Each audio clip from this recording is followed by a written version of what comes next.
Gagal hancurkan kakaknya, kita gulung adeknya. Alhamdulillah timnas Indonesia berhasil menang 1-0 atas Australia dan timnas Indonesia benar-benar signifikan permainannya. Mari kita bahas dari sudut pandang penikmat sepak bola, bukan pengamat sepak bola.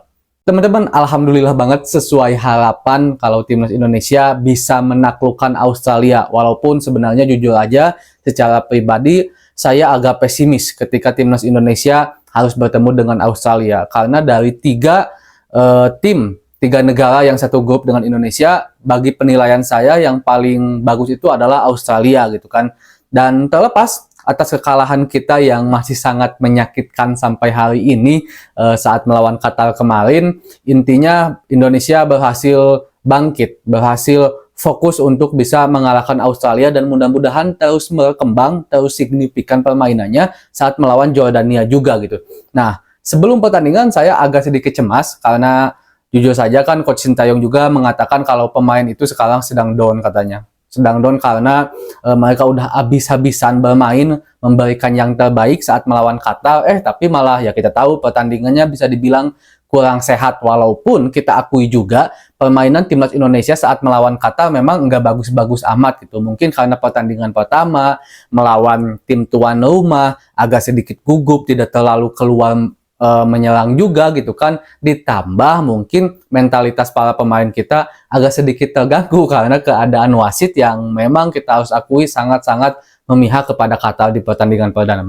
Nah, tapi intinya sekarang di pertandingan kedua ada beberapa hal yang ingin saya sampaikan. Mungkin saya udah prediksi sedikit kemungkinan besar pemain yang akan diturunkan oleh Coach Sintayong, dan juga ada satu catatan yang saya garis bawahi dan sangat besar di ulasan saya tentang timnas Indonesia melawan Qatar, yaitu tentang permainannya Rio Fahmi, yang dimana menurut saya waktu itu Rio Fahmi begitu mudah dilewati oleh para pemain Qatar, walaupun memang tidak terjadi gol waktu itu ketika Rio Fahmi begitu mudah dilewati. Tapi saya berharap Fajar Faturrahman diberikan kesempatan, dan ternyata ya Fajar Faturrahman diberikan kesempatan. Dan sesuai dugaan juga ternyata di lini tengah adalah Nathan Chow dan Marcelino Ferdinand. Dan saya harus kasih aplaus juga kepada Nathan Chow karena permainannya benar-benar Eropa banget. Mungkin bagi yang tidak terbiasa melihat permainan Eropa, Nathan Chow ini seperti pemain yang yang malas gitu. Padahal kan kalau pemain-pemain Eropa itu tidak terlalu banyak lari, mereka lebih mengedepankan bagaimana pembukaan ruang, bagaimana juga kualitas-kualitas passing. Bahkan gol ini pun terjadi karena tendangannya Nathan Chow mengenai pemain Australia dan menghampiri Komang. Dan juga saya berikan applause kepada Nando Ari. Hernando ini luar biasa banget, si anak muda yang sering dikritik karena mungkin posturnya yang kurang tinggi, tapi dari segi refleks saya harus akui Nando Ari ini bagus banget. Bahkan ketika penalti pun saya sebenarnya agak pede, walaupun kita tahu di saat melawan Qatar Nando gagal menghalau penalti, tapi secara trade record memang Nando Ari ini adalah salah satu penjaga gawang yang memiliki refleks bagus ketika harus berhadapan adu penalti, dan dibuktikan juga oleh Nando Ari bisa menepis tendangan dari striker Australia. Ini luar biasa banget. Terlepas dari itu pun hampir semua penyelamatan yang benar-benar gemilang dari Hernando Ari, dan Hernando Ari kembali membuktikan kualitasnya.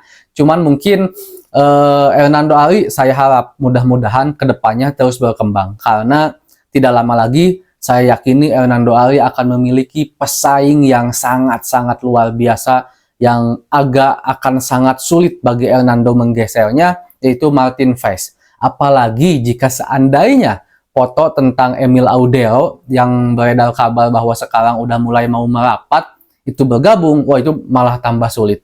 Malah tambah sulit bagi Hernando Ari untuk menembus skuad utama, walaupun bukan berarti tidak mungkin ya. Jika seandainya Hernando Ari bisa memperlihatkan kualitas di mata Coach Sintayong dan staf para pelatih, dia bisa saja tetap menembus menjadi penjaga gawang utama timnas Indonesia. Tapi itu akan sangat-sangat sulit. Tapi beruntungnya bagi saya, Hernando Ari akan mendapatkan pengalaman dan ilmu-ilmu yang luar biasa dari para pemain yang sangat berkualitas, karena dia dikelilingi oleh pemain-pemain berkualitas. Saya udah bahas mungkin berbulan-bulan yang lalu tentang perkembangan Rizky Ridho. Kita lihat permainannya sekarang benar-benar luar biasa.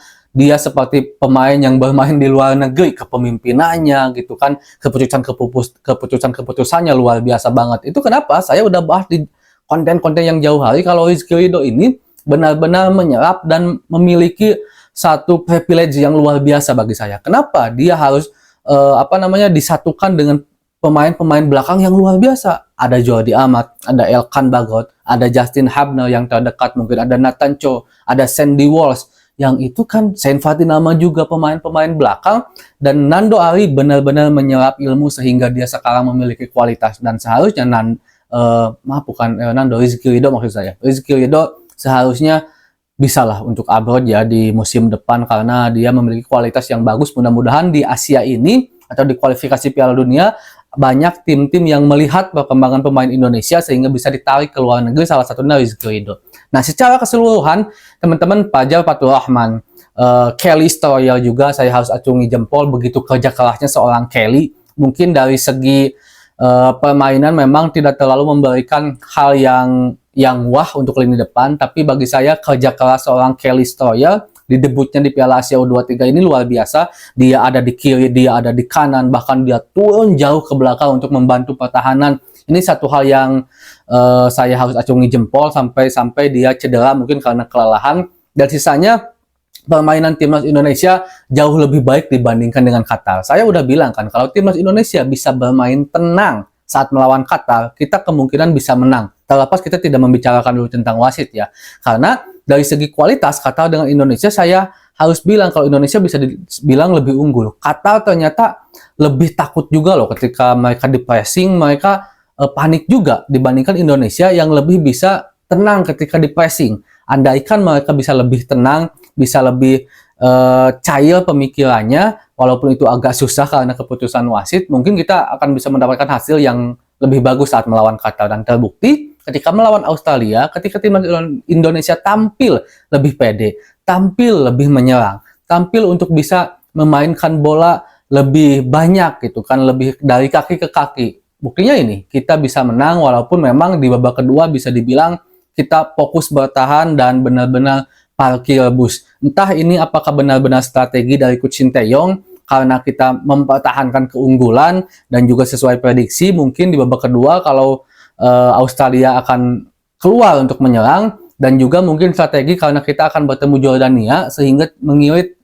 tenaga lah, atau memang karena para pemain timnas Indonesia sulit untuk mengembangkan permainan di babak kedua karena Australia benar-benar turun keluar menyerang habis-habisan karena tentu mereka juga tidak ingin kehilangan poin saat melawan Indonesia. Mungkin seenggaknya dapat 1 poin lah daripada enggak sama sekali. Tapi intinya perkembangan dan signifikan permainan timnas Indonesia ada dari permainan perdana saat melawan Qatar dan saat melawan Australia sekarang. Di lini tengah bagi saya cukup baik dengan Nathan Cho dan Marcelino Ferdinand. Sekali lagi ini anak Marcelino Ferdinand itu saya ada salah satu pengamat yang teman-teman udah tahu lah, Coach Justin pernah bilang kalau Marcelino ini bukan anak muda, dia kayak udah memiliki banyak pengalaman karena memang begitu pede, begitu luar biasa. Marcelino adalah salah satu pemain kunci. Rafael Strijk, Witan Sulaiman, sisanya bermain sangat baik secara kolektif ya, secara kerjasama timnas Indonesia bermain cukup baik.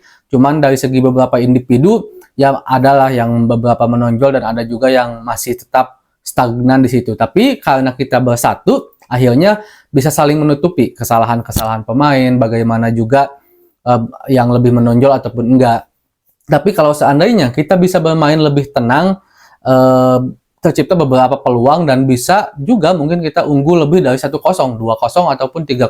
Apalagi di menit-menit akhir tadi Marcelino Ferdinand yang hasil dari akselerasi Nathan Cho, dan juga tadi tuh kalau nggak salah Alhan yang ngasih umpan. Aduh, itu sayang banget sih, padahal itu peluang yang bagus banget buat Indonesia. Mudah-mudahan aja Indonesia bisa terus berkembang, terutama saat melawan Jordania. Jangan mikirin pertandingan tim lain, kita harus menang, fokus melawan Jordania agar kita bisa lolos ke fase berikutnya. Dan saya yakin jika Indonesia bisa tenang seperti ini, bekerja sama lebih smooth, bahkan mungkin lebih baik, bukan tidak mungkin kita juga bisa mengalahin Jordania. Mudah-mudahan aja ya teman-teman, kita terus dukung dan doakan.